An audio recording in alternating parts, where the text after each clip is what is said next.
Homeowners beware. The guys out there that prey on you because you're desperate to solve your yard drainage system. Now, we usually come in after somebody else has made an attempt or sadly just robbed the homeowner. Literally came in wearing a ski mask, had no morals. It's just unbelievable. I don't know how these guys can do it. We dug this out of this yard.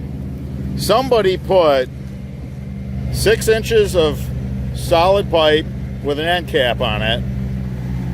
Nothing was on this end.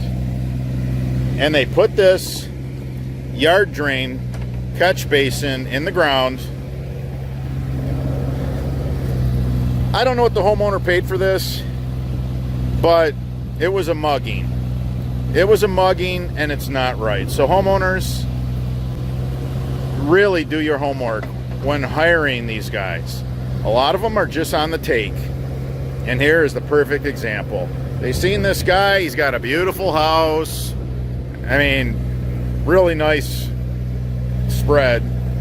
And the guy probably, maybe he has more money than time. So he's quick to write a check. But when you don't do your homework, this is what you get. This is all that was here. And that does absolutely nothing. I talk about these yard drain systems that are a yard drain system to nowhere. Homeowners, do your homework. Beware. All right, guys, until the next video.